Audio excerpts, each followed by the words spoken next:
وہ تو دیکھ ہی رہا ہے۔ یہ حدیث کے ٹکڑے کا ترجمہ ہے۔ حدیث کچھ یوں ہے کہ نماز ایسے پڑھو جیسے تم اللہ کو دیکھ رہے ہو، وگرنہ ایسے پڑھو جیسے وہ تم کو دیکھ رہا ہے۔ وہ تو دیکھ ہی رہا ہے۔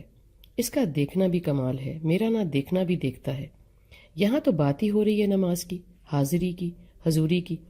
کہا کہ جیسے وہ سامنے کھڑا دیکھ رہا ہے، موجود ہے۔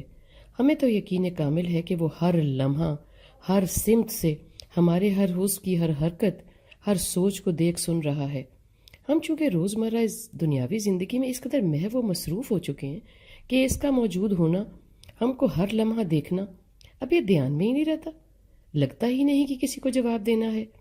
لحاظ کا دائرہ ہم عبور کر چکے، باطنی و ظاہری طور پر دنیا اتنی کھب چکی ہے نظر میں کہ شرم کا دور دور تک نشانی نہیں ملتا کہ خالق مالک رازق کا کرم ہے جو ہم بے لگام پھر رہے ہیں، اور وہ معاف کیے ہوئے ہے، درگزر کیے ہوئے ہے، ہماری کرنی ہمیں کرنے دے رہا ہے، خود کے فضل سے محروم نہیں ہونے دے رہا، بلکہ تھاما ہے اس مضبوطی سے کہ ہم کسی نامعلوم ڈگر پہ نافرمانی میں چڑھتے چلے جاتے ہیں، اور وہ بھی دیکھتا ہے، بلکہ مددگار ثابت ہوتا ہے اس راہ میں آسانیاں دے کر کہ دیکھے کہاں تک نادانوں کی ڈور ہے، کہاں تک نافرمانوں کی دوڑ ہے۔ ایسا ضرور ہے جب ہم مشکل میں ہوتے ہیں تو بار بار اس کی طرف دیکھتے ہیں اور یقین رکھتے ہیں کہ وہ دیکھ رہا ہے، سن بھی رہا ہے۔ ہم اس ہی کی مدد کے طلبگار ہوتے ہیں، جم کے کھڑے ہوتے ہیں کہ اس بھنور سے، اس گرداب سے ہم کو کوئی نہیں نکال سکتا۔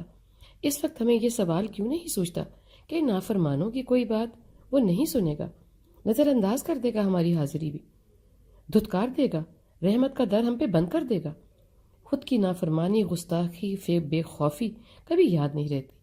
جب خود کی ضرورت ہو اس وقت یاد رہتا ہے کہ وہ قریب ہے، وہی ہے جو قریب ہے، سن رہا ہے، دیکھ رہا ہے، اور مجھے اس مصیبت سے نجات دلا سکتا ہے۔ میرا ایمان ہے کہ تو ہی ہے پالنہار، نرم، کام آنے والا۔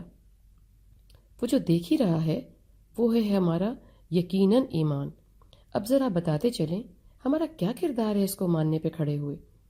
ایسا تو نہیں ہم اللہ کو ماننے والے نہیں ہیں، ہم توحید کے ماننے والے ہیں، اللہ رسول سے پیار بھی کرتے ہیں، مگر خود کے طریقے سے، جس میں عبادت کی کوئی خاص اہمیت نہیں ہے۔ اخلاق کا مظاہرہ کیسے کریں؟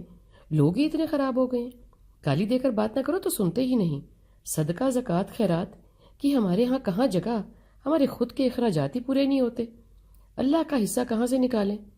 سیاحت بھی تو سیکھنے سکھانے کا ہی طریقہ ہے نا، وقت ملے تو دوسرے ممالک کا دورہ کر لیتے ہیں، حج عمرے کا شوق تو ہے، مگر وقت کا کیا کریں، کہاں کہاں جائیں، دیکھ کے ہی خرچ کرنا ہے۔ آپ ہی بتاؤ، یا چلتا رمضان اب گرمی میں بھی آتا ہے، فاقہ کر کے پیاس سے مرنا تو نہیں ہے نا؟ بچوں کے امتحانات ہوتے ہیں، گرمی میں وہ بھلا بھوکے کیسے پڑھائی کریں؟ وہی تو کل کو کام آنی ہے۔